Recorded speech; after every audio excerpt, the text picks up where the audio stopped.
ay suñ jotaay saa su ne rek comme nuñ ko dee baaxoo di defee saa su ne rek si Good Morning Africa programme bi dañ leen dee andil suñ studio stories yi newspaper review wala ñu andi leen guest yoo xam ne guest yu am maanaa yoo xam ne dañ dee discuss about national issues pertinent national issues ak ñu digest ko si yéen loolu ñu leen dañ leen diktal fii nag beneen édition boo xam ne daal dina interesting torop comme luñ ko dee defee rek man Eye Africa moom boole moo xam ne daal start nañ ko dañ dee make sure ne ñu faram-fàcceel nañ ko ba mu set wicc mu leer nañ ngeen xam ko bu leen dee dem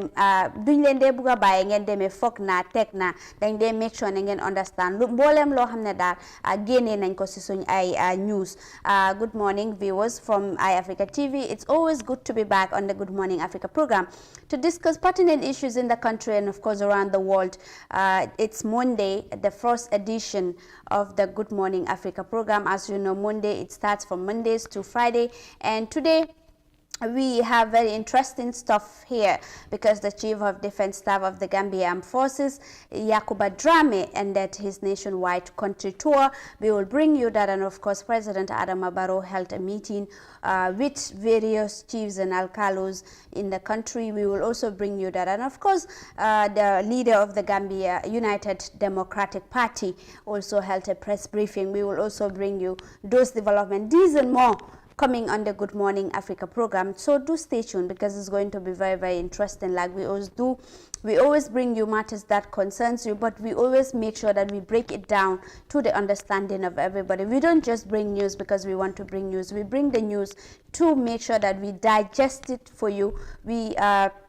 simplify it for you so that you can understand exactly what is happening in the country and of course around the world. With that, we kickstart with the matters of the CDS and his because he just ended his nationwide country tour. We just talk about that right away, because the Chief of Defense Staff of the Gambia Armed Forces is punching the air over his head for a successful nationwide tour of military installations as he returns to the Greater Banjul areas.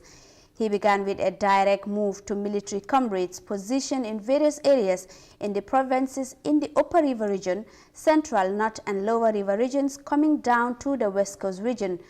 At the Yundum Barracks, where the tour ended, the Army Chief met with troops, community leaders and students to sell the good image of the Gambian Army. Mariama Cham reports. The fourth day of his second phase of the military tour began at the former president's horticultural project in Banjulunding, where the Chief of Defense Staff met soldiers assigned on the farm. Their administration led the tour of the 14.8 hectares of vegetable cover, showing the commitment of the army in the field of agriculture. As opposed to criticism that farming isn't among the expected ventures of the military, CDS Yakuba Drame vibrated the notion that holding guns is not the only job of the men in uniform. He saw horticulture and its related areas as one of the productive fields like education, engineering, and health through which the Army can support national development. The Army now eyes on partnership with the Ministry of Agriculture for capacity building to make good use of its manpower for the production of food for the country. His meeting at the 1st Infantry Battalion in Yundum featured a bilateral engagement with the community leaders of the area with a view to strengthen the relationship between the men in the barracks and the neighborhood. Both sides saw the need to reinforce one another in the maintenance of peace and security at all times. They shut down chances of divisible tribal sentiments, political immaturity, and other roots of potential tensions among the population. With the ECOWAS mission in the Gambia, CDS Drame, together with his delegation, held a closed-door meeting with the Nigerian contingent at the Yundum Barracks on security matters. As if it was a renewal of command of discipline in the camp, soldiers observed ceremonial salutes to the top military officers of the two nations immediately after their closed-door session. Addressing troops in the Yundum camp, the CDS elaborated on the plights of soldiers and their need to strengthen relationship with the civilian community. His tour will wrap up at the Fajara Barracks, the Gambian Navy, and the Joint Services Headquarters in Banjul, where he will observe a sequence of events from the Upper River down to the West Coast regions. Reporting for iAfrica News, I am Amindao. loolu am na solo kooku moo nekk suñ Ami Ndaw moo doon report si CDS toam bi CDS Dramé daf doon embark on a nationwide tour waaye fu mu nekk nii léegi jeexal na ko dem na Upper River region Central North Bank region West Coast region léegi dellu si na si Greater Banjul area si loolu mu nekk loo xam ne am na solo waaye si toam bi yëpp lu mu doon oote moo nekk civil military relations moo nekk daal takk der yi ak tamit nit ñi gaay seen relationship bi seen dëkkuwaay bi naka la war a mel loolu am na solo torop because for the past years especially in the former president Yahya Jammeh's regime, there were a lot of allegations on human rights violations meted on the people by the security forces. While ifum neka ni dal mom lum neka di ote mune civilians ñoo neka ñoo gëna bari ci dëkk bi. So army bi ñum fa rek pour saf gaay as a result gaay dañ wara saf gaay nekkul ñoo xamne dal ñom ñoy yak gaay seen ak seen yelef lolu mu nekk lo xamne dal amna solo torop wax nako ci danaka nation bërëb yu bari yo xamne dal dem na fa soldiers yi fuñ nekk mu ne gaay nañ make sure ne ñu jaamu bi nekk sax suñ diggante nit ñi ak takkader yi loolu mu nekk loo xam ne daal am na solo torop because takkader yi nit ñi lañ fi nekkal so loolu noonu moo taxit mu am solo torop léegi nationwide toam bi jeex na waaye lu mu nekk di ñaax takkader yi moo nekk ne gaay ñu saxal jàmm bi diggante ñoom ak nit ñi loolu am na solo torop kooku moo nekk Yankuba Dramé Chief of Defence Staff of the Gambia Armed Forces loolu nag ñu woy ñu wax ci leneen ci United Democratic Party because the leader of the opposition to United Democratic Party Ousainou Darboe holds a press briefing to clarify the party's position on the insulting audio against Wolof tribe that is circulating on social media. Darboe says NPP is circulating an audio done in 2020 to fuel tribalism in the Gambia. The UDP leader says his party has distanced itself from the insult and strongly condemned it but doesn't owe anybody any apology. Details in this report. Ousainou Darboe says it is utter dismay to hear an audio with indecent statements and abusive language that are circulated on social media, which according to him is a check to Gambians. The UDP standard bearer accuses President Barrow's National People's Party of fueling tribalism in the Gambia. Currently, the NPP knows that they are losing ground, and they are losing ground very, very fast. That audio in 2020, they now take it and inject it in the social media now to make it as a fresh happening, new happening. This is what is happening. The fact NPP is the party that is really fomenting tribalism in this country, because bringing out this audio that was made in 2020, now, you are really putting tribes against each other. And it just shows that, this is a party that has absolutely no interest of this country at heart. APRC, with all their terrible things, they have never resorted to this type of dirty politics. Mr. Darboe also says UDP party delays its statement when the said audio was released on social media after someone asked him to apologize to the Wolof community, without which he would reveal secrets about the leader. Darboe says he is ready for any revelation, whether imagined or real. He has, however, distanced his party from insults, saying it has nothing to apologize for, but has denounced the act. Because this is not sanctioned by the United Democratic Party and is not supported by the United Democratic Party, but we condemn it. Condemn it vehemently. That is outrageous, it was unacceptable, it is disgusting, it is polarizing, it is a cause of instability. We condemn it for that. But we do not apologize to anybody. And I must make it abundantly clear that anyone in his right mind will not think that Ousainou Darboe will encourage anybody to say anything against Wolofs in this country. Because doing so, I'll be encouraging people to say something against my wives, against the families of my wives. They are Wolof, pure Wolof, Banjul. So I will not be part of anything that will be demeaning to the Wolofs, whether in Banjul or anywhere else. As elections draw nearer, Dabo, the leader for UDP, urges Gambians to stay away from conflict while advising everyone to maintain peace during and after upcoming elections. Of course, as we move on to the elections, every effort must be made to ensure that we have a violent-free elections, both during the campaign and post-elections. Gambian elections have never been marred by violence, and we cannot allow the 2021 elections and subsequent elections following it to be marred by violence. Lawyer Usainu Dabo says Gambians should not allow failed political parties to inject violence in the Gambia. He calls on party militants to desist from insulting people, even when those insults are directed to him. He says those insulting him and others are doing it in the name of dirty politics. Reporting for iAfrica TV, this is Omar Ahmadu Toure. mu ngi noonu ñoo ko déggandoor UDP gaay party leader bi mu ne NPP moo nekk di suuxat ay mbiri tribalism ay mbiri xeet si biir réew mi fii NPP tamit nag daane ñoom tamit wax nañ tontu nañ wax nañ dara waaye daal balaa ñoo andi loolu rek Modou Niang mu fi ñu andi leen leeral si fànn boobu noonu lii mu nekk te Niang vidéo audio bi boo xam ne daal mu doon circulate si social media bi audio bi dafa yaaga nekkut tey because I could remember in 2020 similar incidents happened na woon te loolu tamit dafa juróon controversy all over the country. Social media was flooded with messages ku nekk daal mu ngi concern about yi fi xeet especially fu demee tolloo foo xam ne daal di nga jël sa audio nga tasaare ko di saaga a particular xeet fon na Niang loolu daal ñëpp dañ ko war a ñaawlu but before that NPP UDP moom daal ñu ne NPP si loolu la jóge si ñoom NPP la jóge. jërëjëf Julde nuyu naa la nuyu ñuy seetaan iAfrica TV nekk si réew mi ak si bitim réew yëpp amaan mbégte ànd ak yow si seen programme Good Morning Africa dégg comme noo ko waxee rek mooy ne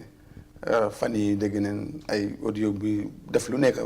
wax yi ñaaw la rek but askan bi seen bopp ñoom ñoo ko ñaawlu te loolu kenn rafetluwul ko mooy ne amul kenn ku am right pour nga mun a ñëw dal si kaw beneen xeet or something like that te yàlla moo fi indi ñëpp te yàlla mu doon tagg nga xam ne ni sax ñun moo ñu gën di yenente bi taggeew ko si mbiri famille bu mbokk ay xeet bu mbokk daf ko tagg pour jikkoom te itam yàlla tam na ne ku gën si moom mooy ku gën a ragal yàlla kon yeneen yi dama fonne rek yëfi ku borom xel yi gàttal rek ñooy ñëw di jël loolu jëfandikoo ko nekk na mbir mu nga xam ne ni nag tuumalayante yi mu ngi si bëri bot nag askan bi ñooy ñu nga xam ne ñoo koy dund te nag yàlla dafa rëbbu kuy yee fitna te façon yi mun na nekk li nga xam ne ni luy indi fitna la soo moo tax dañ ko war a ñaawlu dàqu ko si réew mi kenn waru ko encourage kenn waru ko jël bugg ko def weapon tam pour bugg ko yusee keneen bugg loo xam ne nii la ñëpp ko war a ñaawlu képp kuy wax imaam yi alkaali yi képp nga xam ne lii da nga rek da nga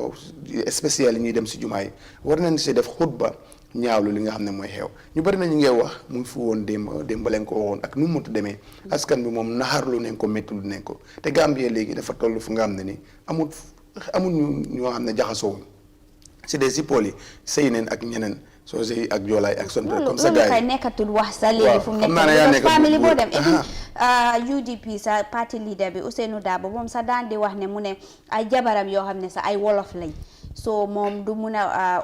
kenn wala mu wax kenn mu dem saaga i wolof tribe bi because moom ay jabaram yi wolof lañ so mu nekk loo xam ne daal fon naa ku nekk daal gis nga si sa bopp famille bu nekk am na loolu noonu si biir réew mi definitely loolu du jógee si nit ku mat te nit amul te kuñ tànn ba jiital la fii ñu fi nekk si seen boppi parti yëpp dañ leen segg si seen biir yi nawle teg leen fa te man mënuma believe ne am na benn parti leader bu war a encourage seen nit mu ñëw def lu ñaaw li te imi jël lii bi ñu ko déggee at parti leader war naa jóg attaqué ku nga xam ne moo def lii ñaax sa militant wala ñu nekk sa gannaaw ne lii warut am parce que ñëpp a ko ñaawlu te lii mun na jaxase askan bi naxarlu leen ko na politiciens yi bàyyi xel si askan bi te xam ne moomuñ nit ñi ñoo moom seen boppa te di élection jotee ku nekk da nga tànn ku la neex nga teg ko fa but façon ngi wax yi nañ ko condemn te ñu am baat yëpp si réew mi nañ ko condamné ba pare wax ak parti leaders ñoom ñëpp ñu condamné ko ba askan bi belief bi ñu am mooy ne gëmuñ ne nit dina nekk di ur réew amul benn parti bu nga xam ne yaa ngay ur réew ngay ebal sa nit muy dem di def wax ju ñaaw ji so loolu keneen ku ko def itam xëy na def nga ko si sa on yow sa bëgg bigu boppa waaye defuloo ko si sa ndigali sa parti leader bu ko dafa nekk lu nga xam ne lu ñaaw la lu askan bi ñaawlu la lu bon la loo xam ne ni la kenn waratu koo wax te lu ñëpp war a ŋàññi la spécially parti leader si neen adresse seen militaire si ne leen ñun lii taxu ñoo te mboolem moo xam ne sax ñu nekk sa am na ñoo xam ne sax ñu ngay wax ne koo xam ne daal moo ko def nit ñi dañ ko war a make sure ne ñu xam ko parti leader si ku nekk responsible ñu weer ko du only that sax dañ ko war a expel guys si seen parti yi ñu bari loolu lañ nekk dew because lii mu nekk loo xam ne kooku su sañee def li mel nii yàlla xam lan la moo defati so lii considéré wu ma ko koo xam ne nit ku mat la man because ak nu munta demee nekk na lu nga xam ne ni naxari nañu bari te si nekkoon na sax daf la óor ne dafa am benn parti leader bu ko digle sax kooku lim siy ñàkk moo gën lim siy am te nag si jamono politique lay nekk bul saxal dara bul weddi dara waaye bu la neexee itam bul gëm dara bu la neexee gëmal lu ne right now kenn ku nekk noo mun a yaaxee sa morom yaa ngi ko waaye soxlawuñ this type of politique si Gambia bi askan bi bugguñ ko askan bi ñaawlu neen ko te na si parti leader si jóg ku si nekk adresse sa militant sa ñi nga àndal seen parti ñu bàyyi waxi ay xeet ak i loolu na nekk a priority yes because li problème bi ku fi nekk président Gambia nga jiite Gambia na ñëpp fi nekk xam nga last time bi ñu demoon man di fële yow te ko fi dëkk bi nekk gannaaw biir Kaamoon Manduwaar di ICCO dafa wax lu am solo nee ne lenn rek la ñëwee sénégalais soo ko fekkee si biir àll bi sax soo ko nee naa nga tudd mu ne la man sénégalais la but Gambien bi soo ko fekkee si biir àll boo ko noo ko nga tudd mu ne la man nangam laa waaye not ñu jéem a use loolu ñoo xam ne ñoo bokk benn si seen biir leen nekk ñoo bokk everything ñoo bokk laaka ñoo bokk mbokk yëpp benn leen soo waaye not ñu jéem a copie jikko yu baax yooyu si ñoom gis Gambien bi bañ a gis luñ doon te lii nag julde képp ku ko mën a condamné da nga ko war a condamné bu ko dafa ñaaw te lii dañ ko xeeb te seytaane nag duñ ko sànni njuur seytaane dafa am doole te lii mun na si kooku ne ne dafa lu xewoon Liberia si kanamam la xewee te façon yi leen li xewoon Sierra Leone si kanamam la xewee te façon yi leen te ñun gënuñ ñu ay doomu aadama lañ comme ñooy soo moo tax dafa nekk lu nga xam ne ni lu ñu war a ŋàññi la spécial yi ñu am baat si réew mi dañ ko war a ŋàññi ñëpp ŋàññi ko waaye nag léegi nii amul kenn kuy jël moom loolu bu ko loolu baaxul kenn ku nga xam ne si parti leader yi dinañ ko moomale du ko nangu bu ko baaxul te belief bu askan bi am mooy ne kenn ci parti leader yi doo jox nit sa koo xam ne si yow la bokk mu dem di wax ji ñaaw ji wax ko si benn xeet ci biir réew mi amul benn bu ko dafa amul benn njëriñ audio bi depuis 2020 la man dama jaaxle lu tax nit di ko saakulee again no xam nga si jamono politique lay nekk fu ne nii kenn ku nekk façon politique bi moom fan naa ne ñang ñi dañ wala graduate si loolu noonu dañ si war a graduate du man gisuma ko as politics ñang man violence laa ko gisee because politics waruta serious boo xam ne daal di nga jël benn xeet rek nga nekk di saaga gaay di ŋàññi gaay di wax lu nekk anyway xam naa lu ñu wax la 2016 la 2021 la dafa ñaaw dañ ko ŋàññi den askan bi ñaawlu ne ko bu baax a baax xamuñ ku ko def xamuñ lu ko def loo bot lu ñoo jëlee si askan bi rek mooy ni si ñun waxtaan mënuñoo bilif ne benn political leader di nga wax sa nit mu def loolu wan su fekkee na tam ku ko jël daf ko bugg a ku ko def dafa bugg a yaaxa lu mu def lu ñaaw la ku ko def su fekkee yëf pon la ko def pour xeex élection bi ñëw ak si any parti bu mu nekk lu mu def lu ñaaw la kenn rafetluwul ko bot lu yoone réew mi den bokk ba pare te yàlla loolu la def loolu la yàlla dogal kenn mënu ko xaajale bu ko su fekkee comme nu ko la Sénégal bi nu mu ko waxee man gis naa time bu ministre something gaañu woon si airport bi man gis naa si biir motoom olof leen fa nekk di laaka kiram time bu mu nekkoon prime ministre génn gis neen ay jabaram tudde nañ leen làmba gis naa leen ñi dem si man def naa interview ak ay jabaram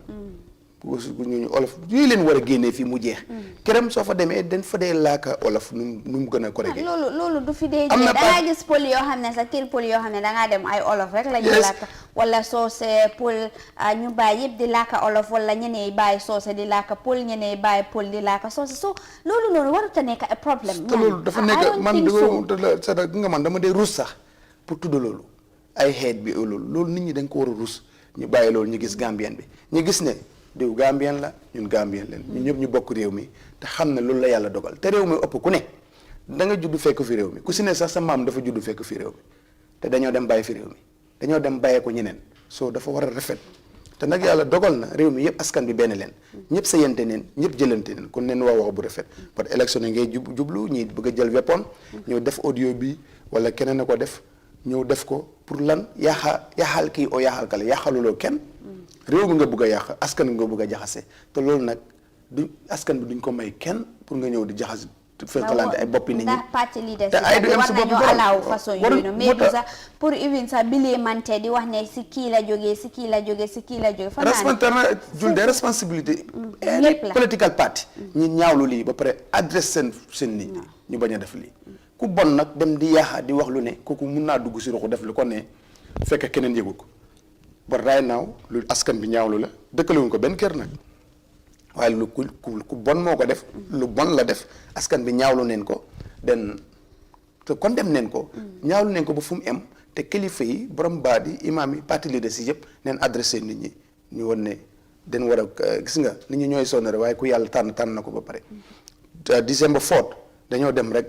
ànd ak dogali yàlla dem seet kan la waaye yàlla pare na si loolu so loolu nag nit ki su ko xamee dafa war a noppalu te neen bàyyi xel ne élection gënu féeree 2016 because dafa am mbër mu fi nekkoon 22 years ñu def pexe mu nekk soldat def lu ne mënuñ ko fee génne ba de carte boobu moo ko génne loolu dafa war a eepati Gambien ne ku nekk téye sa carte bañ a wax ju ñaaw bañ a taal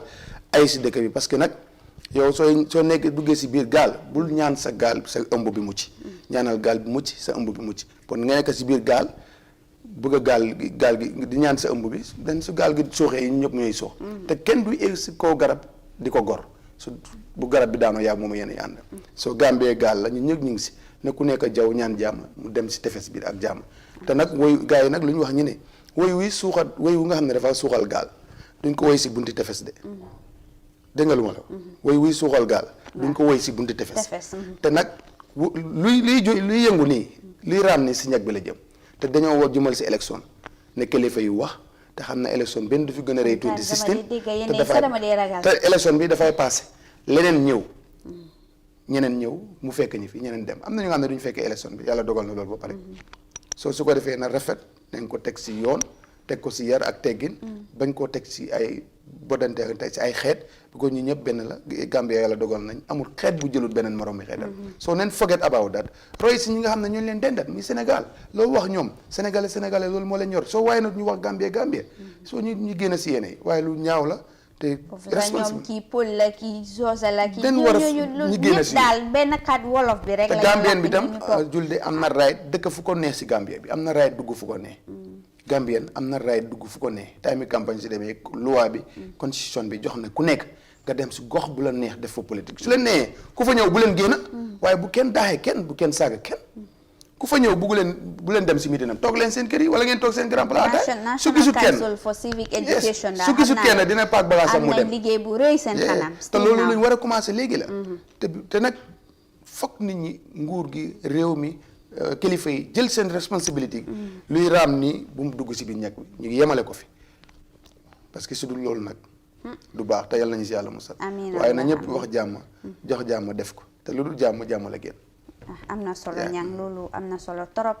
reminder bu important la with that rek ñu wax si leneen rek si président Adama Barrow tamit because moom tamit daana di invite alkalo ak chief yi West Coast region pour waxtaanee ak gaay tamit lu am solo waaye nag ñu bari tamit comme xam nga ku nekk loo gisee dara la ñu bari tamit dañ ko ñaawlu ñu ne for political gain la waaye daal comme nu ma ko waxee rek démocratie la ku nekk free nga pour nga wax lu la neex waaye tamit na jublu si luwaa na nekk loo xam ne daal dafa rafet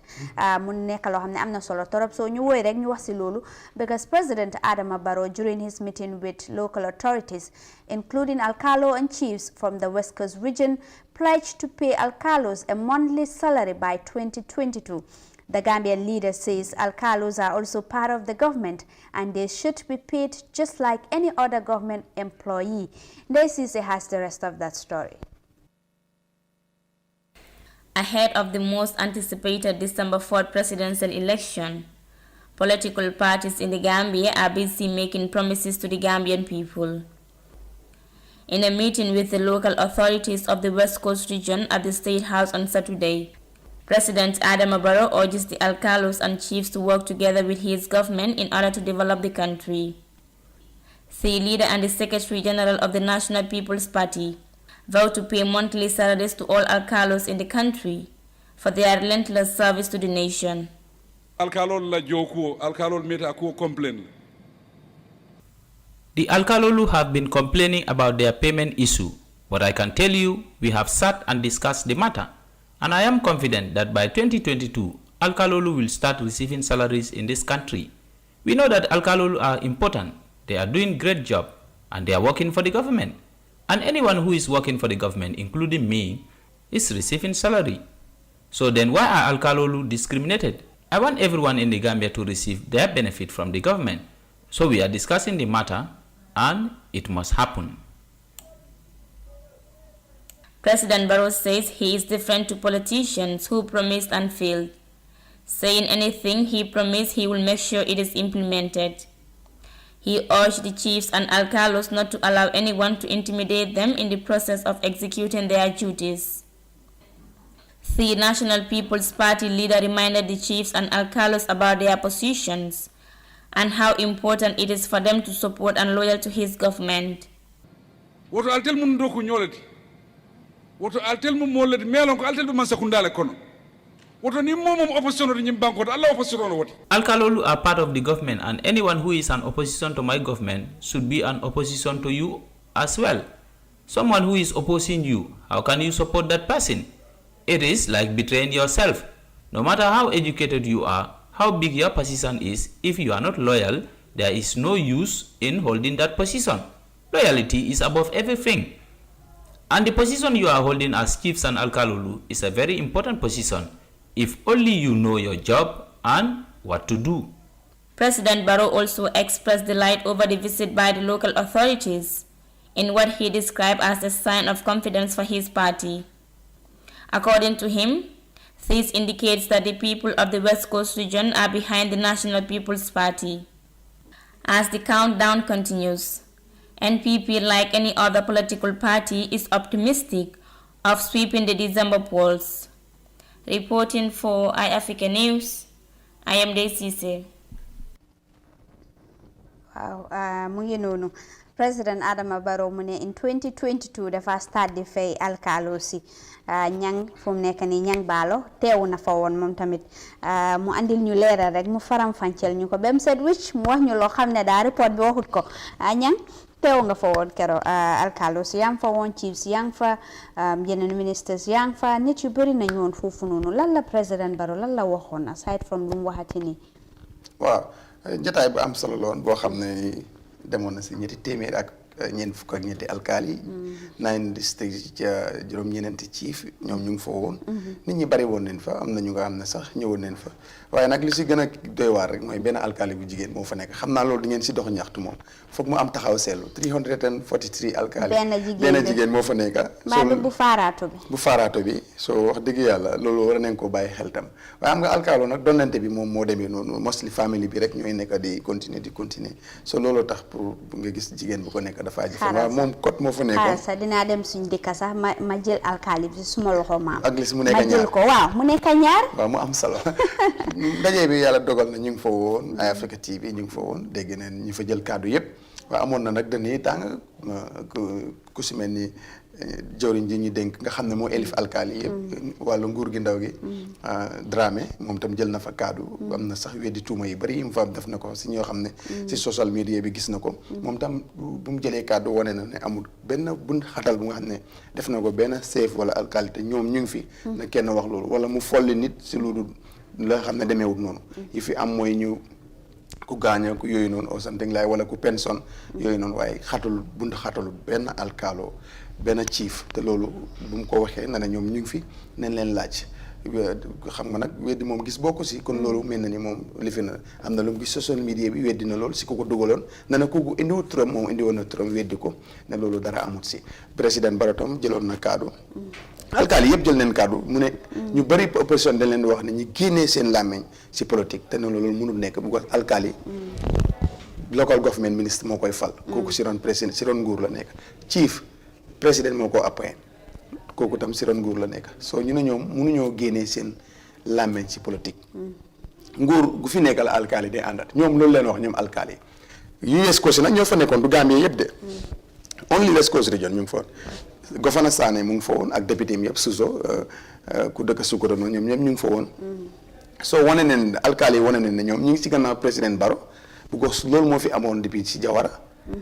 ñoom ñëpp dañ doon rally behind Jawara ànd ak moom Yaya Jammeh ñëw 22 years noonu leen nekkoon ak moom Paramount Chief jël na fa kàddu wax na lu bëri keroog ci lu mu fekkee woon si bu yàgga yàgga den président Barrow ñëw na tam alkaali mu ngi si ron nguur chief mu ngi si ron nguur la moo àndat ñoom loolu leen wax te ne ñu ngi si gannaaw président Barrow xam naa ne ndaje mi daal safoon na sàpp politique wala muy ndajeem politique te ñoom nen ne dañ bëgg neen pour yóbbu ki nga xam ne mooy président Barrow delloowaat ko State House 2021 alkaalo yi ñoo wax loolu waaye nag ndax ñoom it xëy na wax rek leen def waaye xam nga fii kenn moomul nit ñi bot ñoom nag am nañ right ñoom itam ñu ne président Barrow leen support wax neen loolu gos si ron nguur leen nekka far nañu dig leen fa ne dineen am salary gis neen sax doomu ndeyam tam wax na ko gos neneen tam kii di Macky Sall sax fan yi dégg nañ ko mu ne moom itam mu ne alkaali yi dineen am salary boobu sax bëri na because lu dem si fukki ñu ne lu teg si ali si CFA bi mais dina bëri fii ni na ñoom itam son ñi gisaat président Barrow ñëw tam promise alkaali loolu c'est normal because alkaali itam dañ jiite community te ñu alkaali yi fi desal suuf di jaay bëreetul te si suuf boo leen dee amee dara ñu staam ak yooyu noonu kon baax na tam ñu leen a mosal every month waaye tam nag dafa ñëw time bu nga xam ne time yi politique la te ñoom xam naa ne welcome leen moo tax it sax foofu laa bëggoon nañu ñu bari sax dañ ŋàññi président Barrow on social media si bu loolu noonu ñu ne président Barrow comme li stratégie la pour mu jënda nit ñi especially because su jëndee alkaali moo nekk mu jënda nit ñi ñu ne stratégie la président Barrow pour mu jënda nit ñi so ñu bari wax nañ doon noonu si social media bi waaye comme ni ma ko dee waxee rek ku nekk daal am nga a right pour nga wax lu la ne so long as it is within the confines of the law you know ku nekk am nga sa own opinion ku nekk am nga loo comme ku nekk sa gis ñoo gisee dara ku nekk ak sa gis-gis so waaye ñoom tamit ŋàññi nañ président Barrow nag si social media bi soo ko demee di ngay gis ne daal comme noo ko waxee léegi rek ku nekk dafa wax gis-gisam waaye gis nga boo amee xew ay toogu ngay luwaas waaye ay nit duñ ko luwaas rawatina nit Gambian population seen bët dafa ubbeeku gis nga réew mu dem ba fal si kaat folli si kaat réew moom seen askan seen bët xool na Gambie si nekkoon askan bi seen benn bët leen ko moon beneen bi xool na because alkaali yi moomu nit ñi te ñoom itam wax dëgg yàlla si ron nguur leen nekk am nañ right ànd ak nguur because beneen réew bi ñuy dendat da nga gis alkaali bu nga xam ne daf day dem ànd ak beneen parti politique amul problème ak loolu waaye ñoom ñoo decide West Coast leen wax de waxuñu yeneen ni because na ne tam dina dajale yëpp ñu nekk si biir réew mi yëpp ñu ñëw def waxtaan West Coast ñoom seen alkaali seen chief nee na ñoom ñi ngi si gannaaw président Barrow pour ànd ak ñoom nguur leen dee àndat bu fi jógee bu keneen ñëwee ñu ànd ak moom am nañ dara bu ko stamp ñoom nguur si ron nguur leen nekka bu ko comme si nee tey ministre na la génnal ñu indi keneen chief bu mu si nee tey président Barrow na la génnal ñoom loolu mooy seen gis-gis loolu leen gëm te nee na depuis nguuri Jawara ak Yaya Jammeh noonu leen doon doxalee soo ñoo def neen loolu soo promise nañ loolu xam ne itam dinañ si amee koppari ndawal tuuti bu weer dee soo waaye dafa ñëw jamono politique right now lépp loo def dafa saf politique mënoo ko see génnee loolu moo am dan li si des nag mooy ne rek ay nit duñ leen luwaas mënul sotti ni ku nekk tam yow yaa moom sa bopp ndax si jamono wax leen mbandal wax dafa toj léegi fu nekk fu nit ñi dinañ waxee ko nu nekk ba président moom def na moom dalaloon na ay alkaalim yu West Coast region te comme nu ma la ko waxee ñetti téeméer ak but West Coast lii du si mën a ñàkk West Coast dafa important trop jëlee si mbiri élection population from Kallaaji si bridge bi ñëw ba biir ay sanc ba Bijolo yooyu noonu Villingara Jabang everything lu fi nekk si voters card is very important so dafa nekk lu nga xam ne ni government ak political parties yëpp dinañ def luñ mun ku nekk jéem a reyante pour West Coast right now tënk bu AIC génnee rek te pareewuñ 250 something thousand West Coast rek moo am loolu jigéen ñi sax ñoo ëpp a góor yi li fa registré bu so dafa am interest dafa am njëriñ dafa am benefit pour win West Coast loolu moo tax nag kenn ku nekk political parties leaders yi yëpp stratégie boo mun a def pexe moo mun a def pour moo West Coast dañ ko def so pexe moom itam la président bi nekk so this is why mu dalal alkaali yi but léegi this is the first time ñoom nee na sax yàgg nañ koo bugg a def waaye yàlla dogalut ko ñu bëri bëggoon nañ pour ndaje boobu am but ndaje bi nag am na keroog si samedi bi fële si State House ndax ndaje bi tamit wax na si ay mbiri xeet tamit waaw ŋàññi neen ko fa nag wax nañ ne ŋàññi neen fa mbiri xeet nañ ko tegee côté julde loolu fu mu dajee am dañ ko war a wax because gis nga booy gis ñi dama ko ñëw ni jàmm moo am te mbiri xeet mun na indi safaano moo tax nag ñu bëri ŋàññi nañ ko fa ñaawlu ko te noonu lañ war a continuer di ko fi ŋàññi président bi sax ŋàññi na ko dal na tam si keneen de koo xam ne mos na fee nekk jëwriñ gu ñu dénk wala bitim réew Sidaat Diop si moom tam na ne dem na si président naka la ambassadeur Sénégal am lu mu fa wax te ambassadeur yi bëri nañ fa si kooku la dem président Barrow nag na ne diggante Sénégal ak Gambie Gambie économie bu mu dee am maanaam bénéfice wala njëriñ bu mu dee am si diggante Sénégal ak Gambie na ne amul Gambie amu ko si benn réew kon na ne diggante boobu dañ koy war a sàmm plus benn leen ñoo bokk FT te ne docteur Sidaat Diop dafa dem foofu dem si ambassadeur bu Sénégal di fa wax ay wax yi nga xam ne ni moom rafetlu ko te lu tax demul si yeneen ambassadeur one thing te dafa am askan bi ñu bëri ñu ngi wax docteur Sidaat Diop borom xam-xam la mag la si nekkee dafa am xalaat bu yóbbu réew bi na bind président bi moom itam mu dem jot toog ak président bi bu ko nekkoon na fi jëwriñ bi ñu dénk wàllu biir réew foreign affairs loolu du ndomba tànk bu ndaw soo xam na la si mbiri diplomatique si nekkee askan bi ñoo ko wax de ñu ne moom tam nekk kilifa nekk mag dem jàng bu ñu lay ooyee docteur warloo dugg si li ñu wax bu nga xam ne ni dafa indi la yow demal nga jàkkaarloo président bi nga wax ko lii yóbbu réew mi kanam nga wax ko lii jàmmi réew mi ëllëg ba not ngay war a dem di attaquer ambassadeur fële wala di dem di report si ambassadeur ne Sénégal génnee seen loxo si nangam wala seen si économie Gambie oo nangam fan naa ne daal askan bi den na daal docteur Sidaat Diop bu ñu doon xaar ci moom du lii dafa waroon a bindale président na ko del ma la bëgg a gis bu ko kilifa la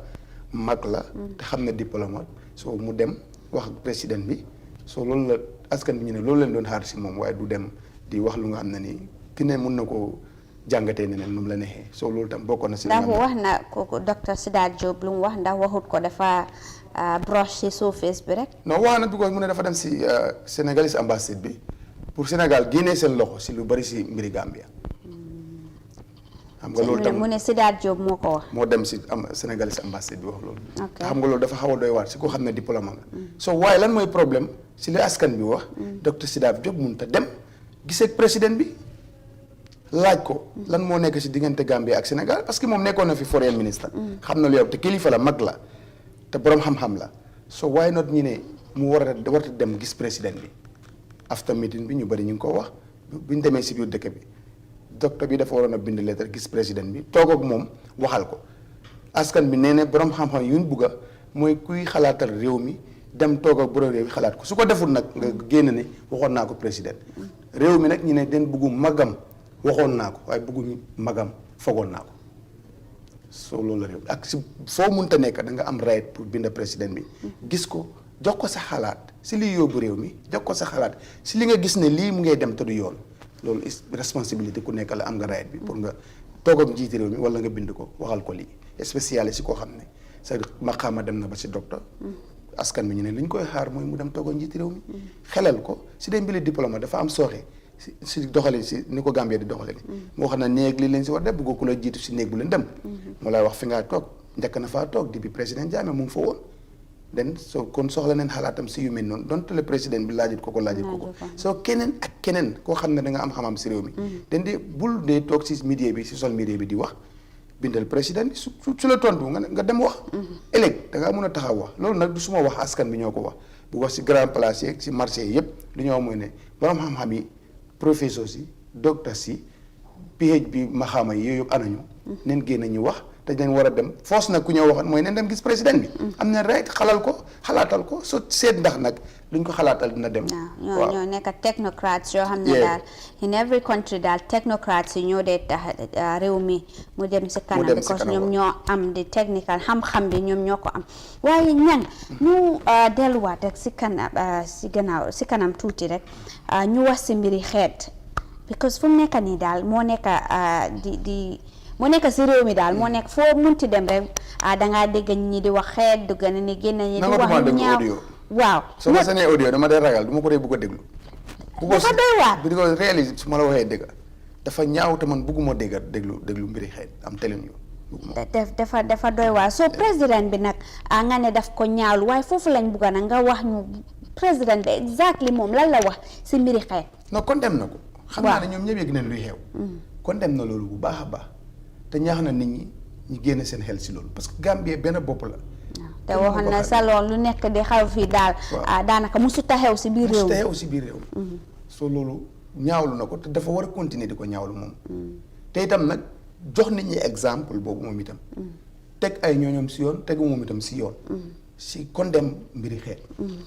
waxal tam ñu mu àndal ñu condamné yëfi mbiri xeet ñu bàyyi yooyu ñun di nga loolu dafa dugg si suñu deret bi dugg na si suñu deret bi already soo nekk la lu nga xam ne lu doy waar la. soo xam naka la ñoo def waaye dara nag bu ko ay wax moo ko fi indi wax mun na ko génne. ñoom ñooy exemple yi ñu condamné ko bu baax a baax. génnee ko fi ñaawlu ko. soo ñu bari jëloon kàddu foofu noonu ñaawlu nañ lu mel noonu. ñu bari tam jël kàddu gaaruwaale neen fa nag. gaaruwaale ne seen ci kujje gi. gaaruwaale neen fa wax neen fa lu nekk diw mënta amee nangam waaye loolu yëpp moom ay wax la rek bu ko mbiri président moom soo ne sax diw mënu ko amee sax dafa mel ni yow da nga xeeb yàlla parce que yàlla rek mooy tànn nit def ko président. soo du ay nit. soo kon soo ne diw mënut président loolu moom kenn xamul lan la waaye loolu nit dañ koy bàyyi si nite rek. nit mooy waxee noonu. waaye ku yàlla tànn moom ay ñaari millions nga nit. yàlla seppi si kenn kooku mën na ko parce que yàlla moo ko teg. soo loolu waaye nag fa nga bàyyi nit ñi tam seen xalaat. waaye daal ñu bëri jël nañ fa ndajeem politique dafa safoon sàpp politique. ndajeem politique booy dugg si bunte bi rek politique mu ngi lay. ndajeem politique la fa mu safoon na sàpp politique. sànniwante nañ fa ay xeer ay trac si seen kujjee gi si seen wujj yi leen yi nga xam ne ñoo buñ ne gestoo gis leen. sànniwante neen fa ay track def neen lu nekk diw mënuñoo amee réew mi mënuñoo nangam. waaw foog naa sax mbandal wax nag moo sax ñu ngi wax ne sax foog naa loolu sax moo war a jeex si politique yi Gambia comme nga ñi ñi nga oote ñi ñi ñëw amul loo wax moo nekk di sànniwante yi kaddu ak ñeneen foog naa loolu daal ñu bari ñu ngi ko ñaawlu ñu ngi wax ne dafa war a jeex rek si politique yi Gambia soo leen na sànniwante kaddu sax na nekk developmental aspect foofu tam ñëw neen fa parce que nen am na ku fa ñëw wane ne depuis 1965 waaw nguur yi ne na président Jawara yal na yàlla gërëm ko yokku leeram fu mu tëdd Jammeh 22 years 30 years président Jawara lu ñu fi def président Jawara si 5 years président Barrow lu mu fi def si 5 years am moo ëpp ñu bëri wax neen loolu te yeneen ak yeneen dig na tam ne on the 10 I think no 12 or 11 dina dem fële jaara I think am na yu mu war a ubbi foofu kuréel bu mu war a te boobu juróom fukki dëkk dinañ si bénéfice so loolu façon yooyu la ñoo xaar we like that type of politique. waaw boo xam ne ni waaw développement boo xam ne daal danga soo ootee nit ñi di nga wax gars yi ne ñu ngi ñoo launch project bi ñu ngi leen na andi lii développement bi mais bi dundin bi dina yokku ak yooyu noonu te nee na comme area rek 75% si road def na ko fi mbay mi mu waxi noppi laat na si mbay mi ne ne mbay mi tam lu fi am si fertilizer engrais lu ñëw musut fee ñëw bu ko 20,000 tonnes boo xam ne ni ñëw na already depuis March mu ngi tegee pour baykat yi joxe na 50 tractor loolu mu ngee dem am na sax ñu jógee fële Fooñi Jaareng I don't know Fooñi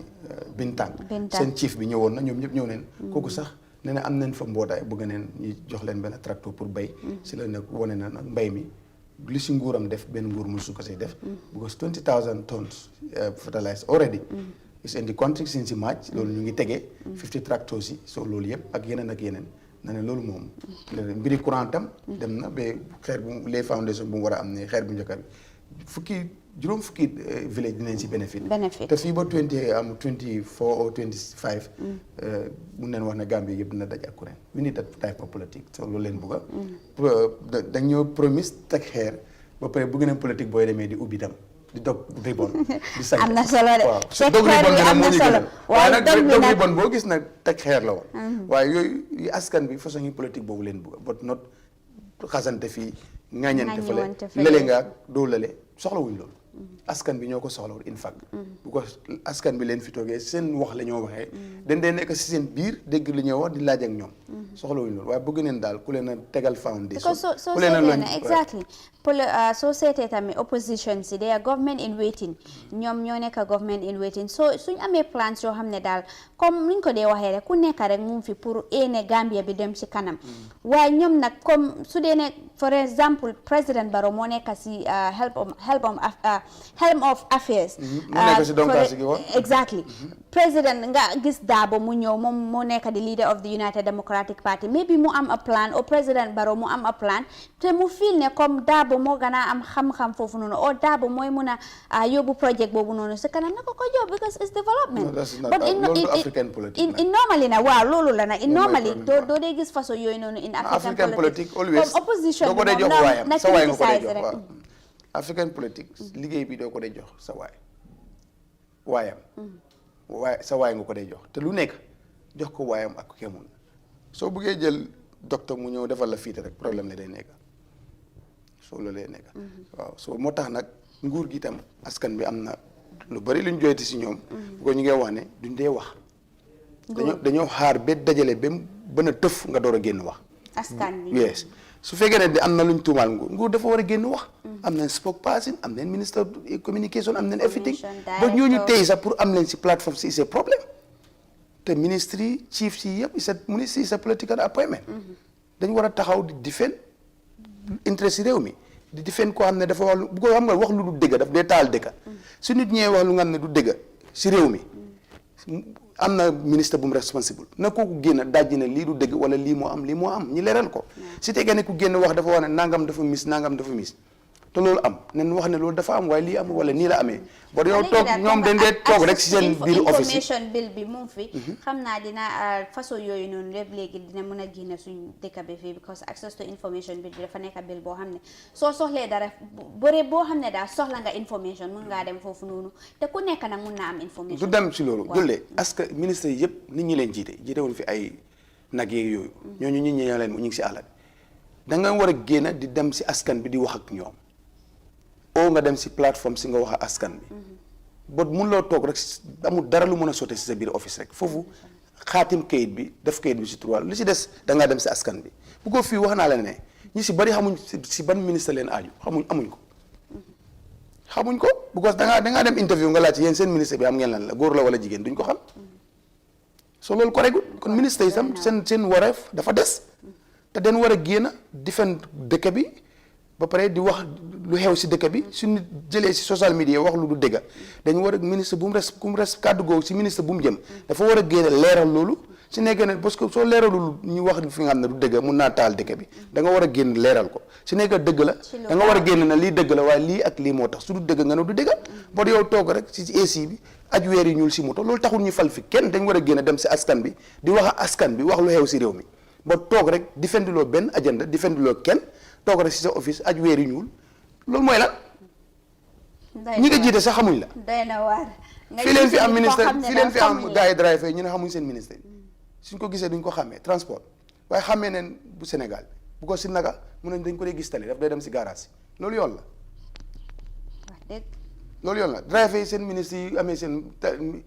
ñi amee seen liggéey seen nangam xamuñ ko jigéen ñi ñu ngi dem ne ànd na ak ministre bi si yoon bi ñu bëri xaw ñi ministre leen maanaam ministre jumaa leen te ñu ngi ànd ak local government ministre ak naka la ministre women and children relationship bu war seen diggante ak askan bi ndax ñu ngi koo def di toog si biir office rek liggéey boobu moo si gën a ndaw da nga war a dem si biir askan bi moo tax daddee dugg na si biir marché bi laajteel boppam xam fuy métti mu xam ko te noonu la war a demee anytime da nga war a dem def sa liggéey si biir ni génn wax ak nit ñi xam lu xew suñ tuumaalee nguur te tuuma gi du dëgg nga wax ko parce que loolu mun na jur leneen bu dee dëgg tam nga génn na nii la ñu dëggal ko rek soo dasit waaye nag laqatu yi moo doy te askan mi neen den bëgg a gis ñiñ fal ñi nekk si fil bi ñu liggéey ak ñoom xam leen wax leen seen soxla jooyantu leen ko ba président bi mënul kana du daal dafa wax bi mooy bari rek moo tax mu appoint ñu bari ministers here local government authorities here and there pour rek ñu represent ko moom as the president because du mun a dem te ñoom ñëpp nañ génn wax ñi condemn mbiri xeet si biir réew bi xeet moom ku nekk si war a wax ñoom ñëpp moom daal dañ war a nekk kon si naa parce que dañ léegi war a launch a campaign a national campaign against that ñëpp ñu fight against it because mbir xeet moom lu ñaaw la te boo paree tam ñu bàyyi xel ne nag réew mi any political party am na right dem si dëkk bu ko nee campagne exactly pour ñu bàyyi loolu su la neexee bu ñëwee toog leen seen banta bàyyi ngeen ataay bu gisul kenn si meeting bi dina paak moto mu dem waaye ñëw fi ñu koy sànni xeer oo di ko saaga ñu bàyyi xel ne loolu tam du yoon kenn ku nekk am nga right dem fu la nee campagne dafa yomb rek boo ñëwee su ma faratoo yow ma toog buñ leen joxee dara ngeen dem jënd ataay ngeen naan ko rek bu sànni carte jotee ngeen dem sànni it's very simple waaye mbiri xeet ministre permanent secretaries yeeg alkaali yeeg chief yëpp nañ ko condamné doo ko jox sa carte bi because kenn du la mun a force yaa moom sa carte so bañ gàcce gi soo fa duggee yow rek ak yàlla yéen fa ku la neex ko muy waxaa yow soo ko mënutee tontu wala mënuloo ko déglu mun ngaa jóg civilise li nga dem sa yoon very simple exactly waaye nekk fii naan yéen ñi yéen nangam baaxut te foo sotti essence kenn waru ko almet di ko fa sànni baaxut so ne ñëpp kilifa yëpp ku am ndomba tànk si réew mi ŋàññi luy raam nii te jëm si ñag bi bu mu fa àgg neen ŋàññi mbiri xeet neen ko ŋàññi ñaawlu ko waaye lu ma believe ak man foog naa ne daal ba amul benn political party bu am interest ngay ebal sa militaire muy dem di ŋàññi keneen beneen xeet fooguma interest kenn am na si interest ñu ku bon na moo ko def te lu bon la def te ne ko ñëpp ñaawlu waaye ne kilifa yi génn di wax am na solo na ko kilifa yi génn wax imaam itam neen wax imaam itam buñ génnee si jàkka yi neen xutba ñaawlu ko ŋàññi ko mu yem fi am na solo kooku mooy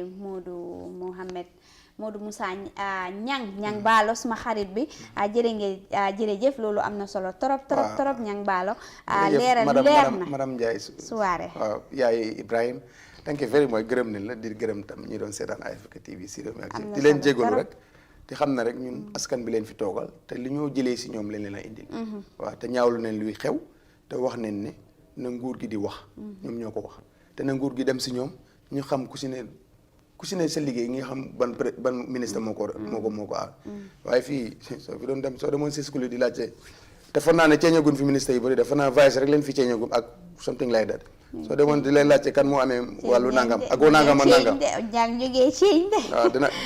lifin de jërëjëf Ñang Baalo jërëjëf loolu daal sat na which moo teewoon si State House bi président Barrow bu mu fa amee woon ndaje loolu am na solo trop andil nañ lu leeral foofu noonu mbirum xeet mbirum alkaali wax na si lu bëri loo xam ne daal am na njëriñ trop Ñang Baalo jërëjëf ñu jël a short break rek ñu come back with the newspaper review do stay tuned. The pride we take in our brand,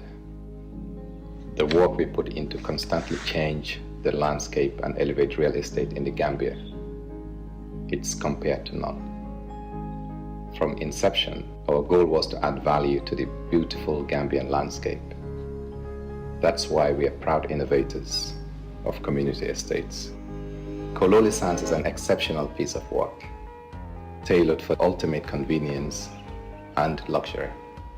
to bring you an element of finesse that is rare but unique in its own. This is also our pride and joy, and we welcome you to the exquisite beauty right here in Kololi and right here on the waterfront. Kololi Sands,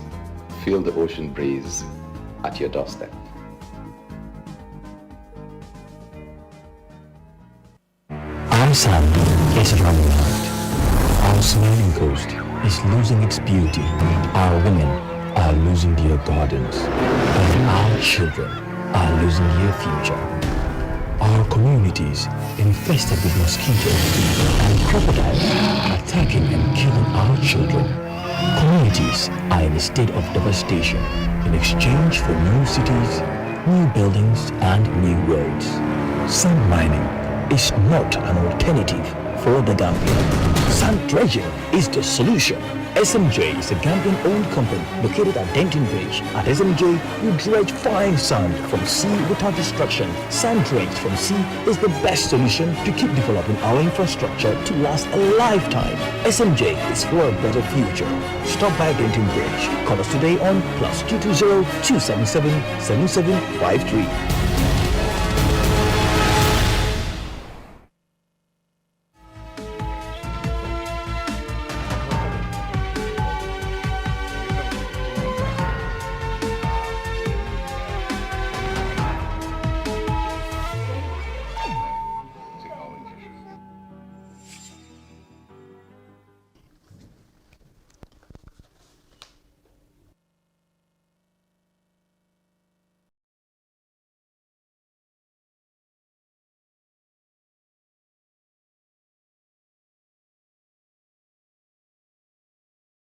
Back ñu dem rek si second segment bi moo nekk di newspaper review with someone that you missed xam naa ne namoon ngeen ko lool torop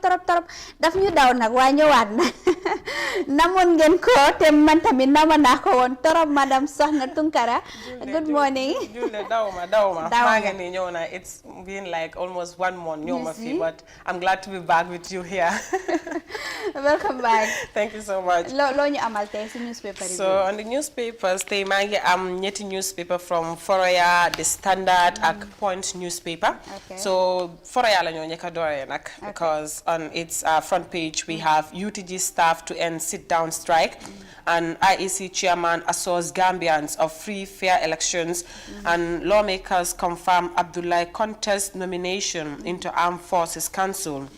And you also have Kanilai residents ask 2 UDP vehicles to leave village, and you have independent presidential candidate says security tops his agenda. An assembly prefers appointment of 2 to standing committee. And then you're them with UTG staff to end sit-down strike, and also with Kanilai residents asked 2 UDP vehicles to leave their village. So to begin with UTG staff ending their sit-down strike, this was written by Yankuba Jallo of Foroyaa newspaper, and it reads, the University of the Gambia Faculty and Staff Association have agreed to end the ongoing sit-down strike after a successful meeting among UTG management, lawmakers, and the executive on Saturday. The sit-down strike by the staff of the Gambia's sole public university began on Thursday, the 1st of July this year. And the Secretary General of UTG FSA, Yoron Jai, said the roundtable stakeholders meeting was successful, adding all staff are ought to resume work on Monday, 5th of July this year. So this story is very interesting, Julia, because I've been a university student for that matter. We were all affected by the staff of our association, their strike. But indeed, I think their demands are something that calls for the strike, of course. Although it affects us so heavily, especially final year students that are about to leave the school in no time soon. But then again, you cannot be working for an institution, for a public institution for that matter, that, you know, everyone hopes for them to come out with something fruitful at the end of the year or at the end of anything that they engage into. Their demands are not met. They don't have proper facilities that will enable student and staff lecturers to have that conducive environment in order to, you know, facilitate their educational process.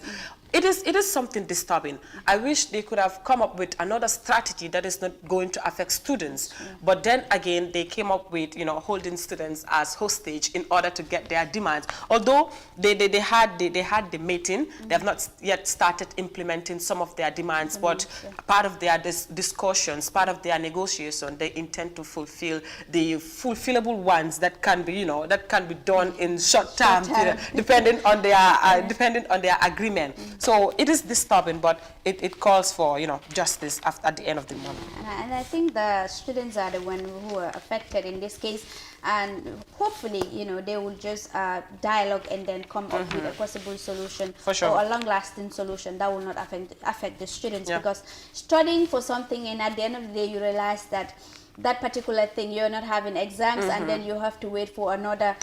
you know, month or so. It's really disturbing. Many people were supposed to start their exams today. Some actually started on the 1st of this month, but then the 1st of this month was the day that they held this sit-down strike. So the exam got cancelled, and now we are to go and report back to school campus, probably after Tubaski. So you will be enjoying those beautiful clothes of yours and those, you know, delicious meals prepared by your family members. Seems to be happy about this whole issue. No, I am not happy about it. But you know, to be frank, to be honest with you, you cannot, just like what I said earlier on, you cannot be working for someone and you're not getting the required things to make sure that your work is, you know, you will be able to do your work effectively. So it is something that I applaud them. Of course, it is not something that I like as well, because I'm supposed to sit down for my exam. I want to get done with it and forget about it and head to the next semester. But I would have to think of exam after Tubaski while enjoying my Tubaski, and I'll be thinking of what to write on my paper. So it's disturbing. So on the second story, we have Kanilai residents asked 2 UDP vehicles to leave their village. And this was written also by Yankuba Jallo, and it reads, some Kanilai residents on Saturday came out in their numbers and asked 2 yellow vehicles belonging to the United Democratic Party to leave the village.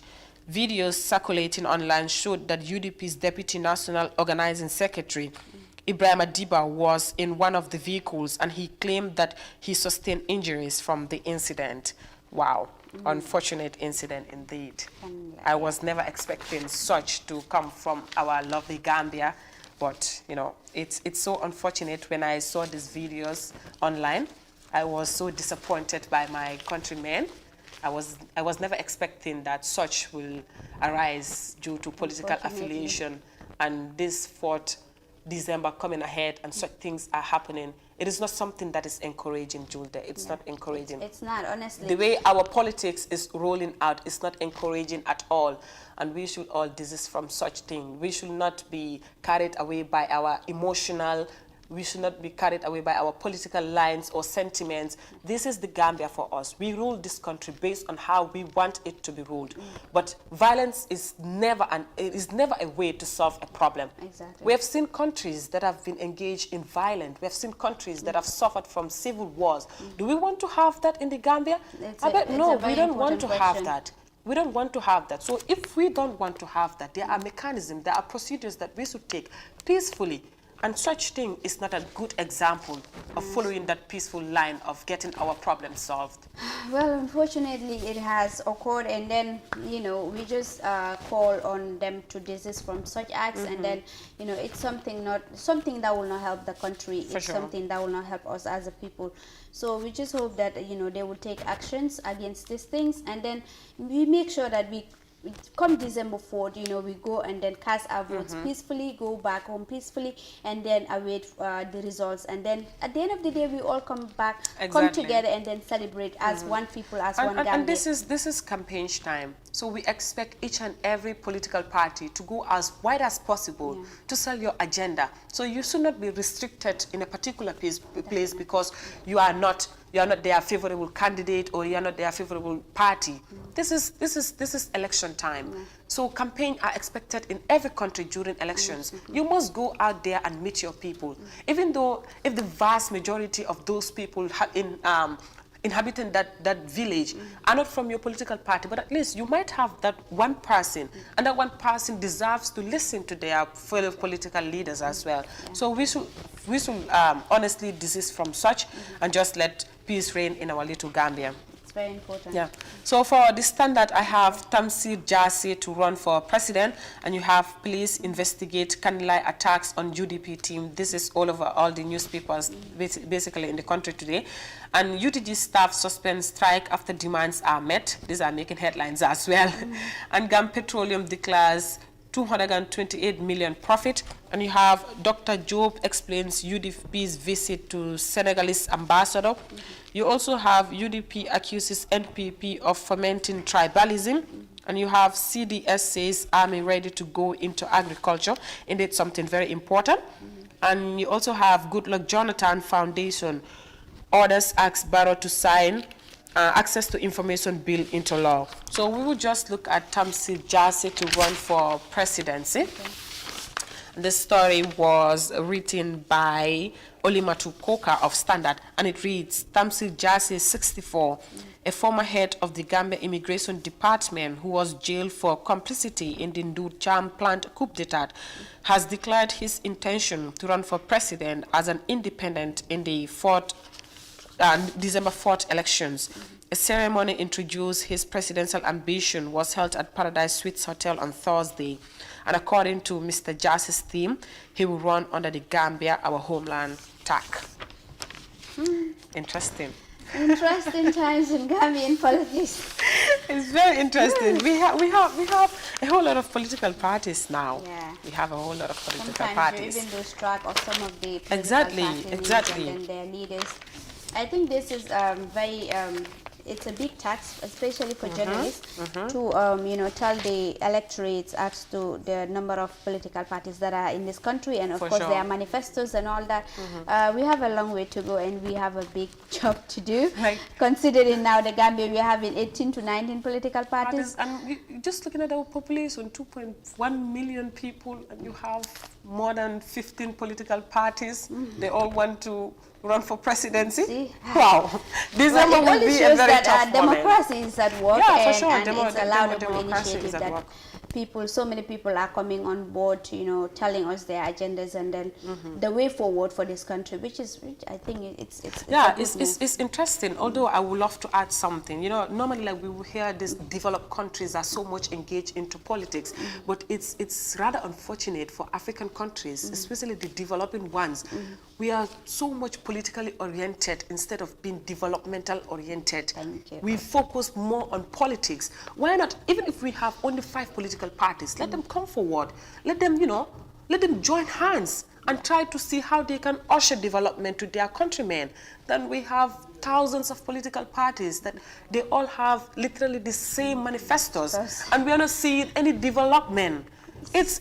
so complicated sometimes. I'm not saying that of course it's their right. If you have all the criteria that met the demand of the IEC in order for you to stand as a political party, you can go ahead and do it. But this is just an advice that many people have been saying, but we as journalists here sitting and representing them, we need to voice it out for them as well, because we serve as the voice of the voiceless for these people. So developing countries should look into this. Let them be more developmental oriented than do political affiliated, because it consumes most of our time. We concentrate more on bringing ideas, but how about implementing those few ideas than just talking about those ideas all the time? This is Africa for us. Sure. And the narrative has to change. And I believe you and I, together with other young people here, will be willing to,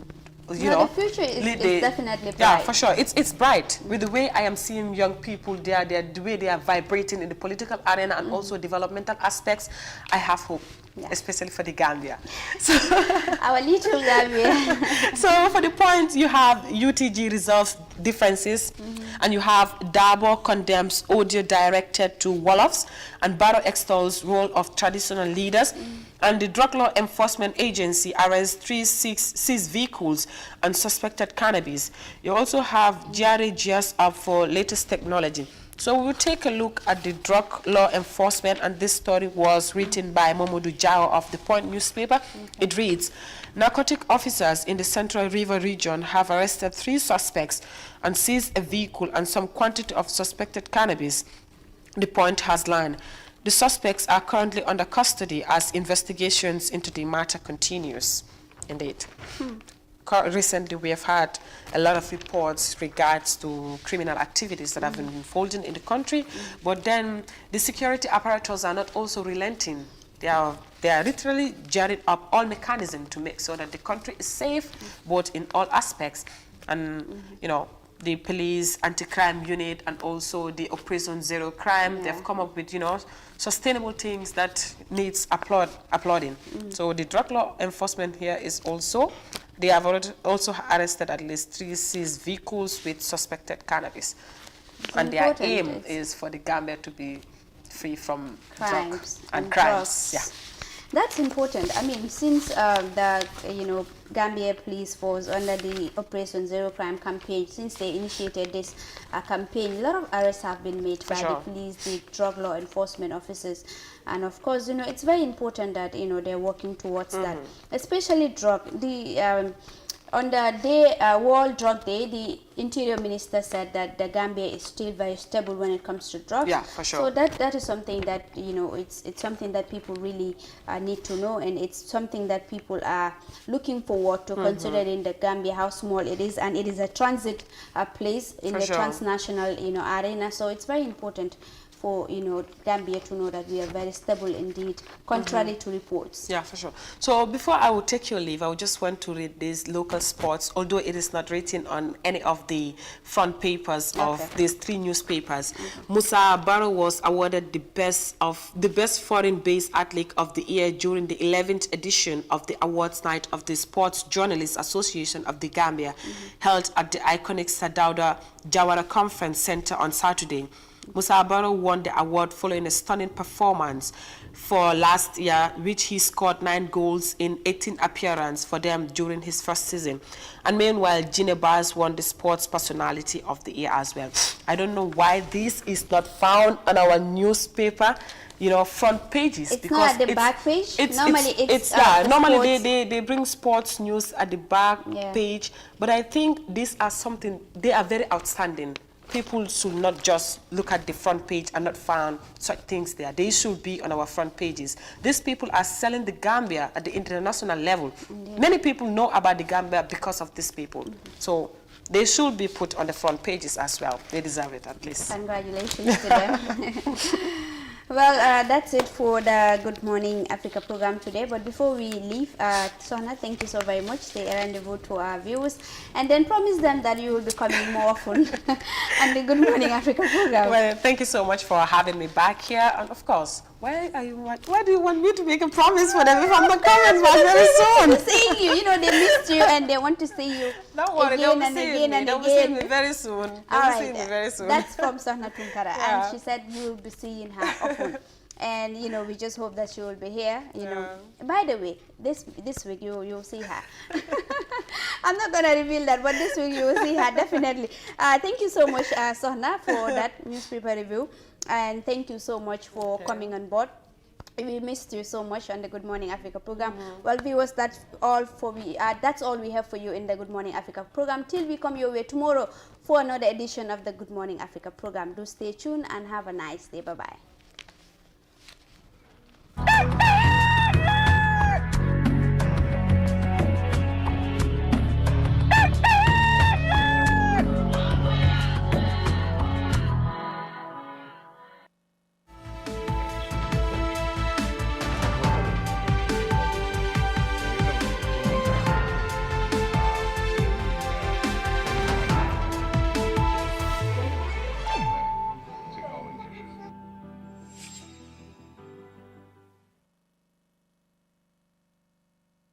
Hello! There's a new update from your favorite GSM operator, AfriCell. For all